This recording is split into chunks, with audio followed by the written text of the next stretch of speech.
मित्रों, पहले विवरण से यह स्पष्ट है कि ब्राह्मण स्मृतिकारों की कृतियों से यह पता नहीं चलता कि शूद्र कौन थे, वे आर्यों का चौथा वर्ण कैसे बने। इसलिए पाश्चात्य विद्वानों द्वारा शूद्रों की उत्पत्ति के संबंध में व्यक्त विचार का अवलोकन जरूरी है। शूद्रों की उत्पत्ति के बारे में पश्चिमी विद्वानों का निश्चित विचार है। हालांकि सभी विद्वान एक मत नहीं हैं, तथापि निम्नलिखित बातों पर सभी एक मत हैं। वैदिक साहित्य की रचना आर्यों द्वारा की गई।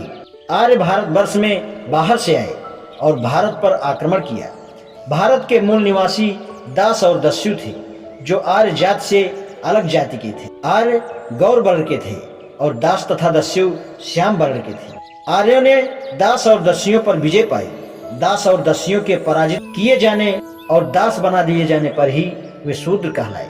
शारीरिक रंग के पक्षपाती आर्यों ने चातुर्वर्ण व्यवस्था को जन्म देकर गोरे रंग और काले रंग वाली जातियों को सदा सदा के लिए अलग कर दिया। भारतीय आर्यों के समुदाय में शूद्रों की उत्पत्ति के संबंध में पश्चिमी विद्वानों का विचार कितना युक्तिसंगत है, यह बात अलग है, किंतु यह निर्विवाद रूप से कहा जा सकता है कि ब्राह्मणवादी सिद्धांतों की आम स्थिति को दैवीय आदेश से आरोपित जटिल और रहस्यपूर्ण व्याख्याओं के अध्ययन के उपरांत एक ऐसे सिद्धांत की जरूरत होगी जो इस विषय में तर्कसंगत और स्वाभाविक व्याख्या प्रस्तुत कर सके। ब्राह्मणवादी सिद्धांत क्षुद्र दृष्टि, तर्कहीन तथा निरर्थक होने के सिवाय और कुछ नहीं है।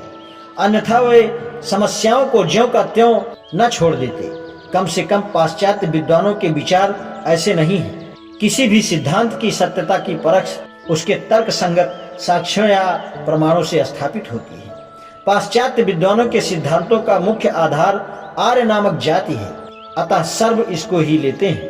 आर्य कौन थे, इससे पहले आर्य शब्द का अर्थ जान लेना जरूरी है, अन्यथा प्रसार नस्ल के संबंध में गलती हो सकती है। इस संबंध में सर्वोत्तम उदाहरण यहूदियों की है। ऊपरी तौर पर वे अलग प्रजाति लगते हैं, परंतु विशेषज्ञ क्या कहते हैं? यहूदियों के विषय में प्रोफेसर रिप्ले का विचार है, जब हमारा अंतिम निष्कर्ष है यह विरोधाभास है परंतु सही है।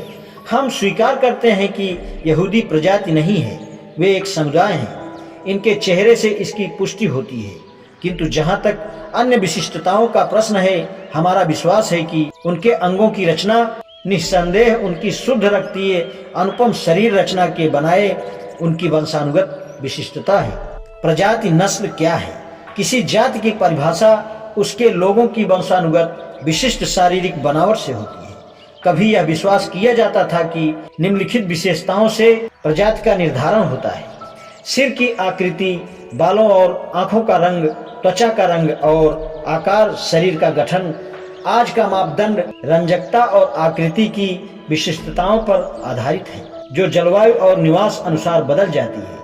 इसलिए इनसे प्रजाति निर्धारित नहीं हो सकती।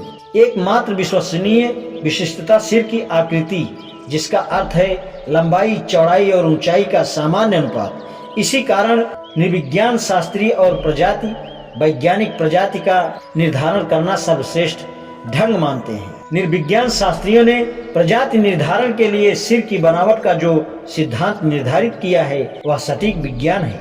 इसे निर्विज्ञान शास्त्र एनियोपोलॉजी कहते हैं। इस विधि के अनुसार सिर की आकृति नापने के लिए दो मापदंड रखे हैं: शीर्ष आकृति और चेहरे की आकृति। इसी से जाति का निर्धारण होता है। आज इतना ही, शेष कल। धन्यवाद।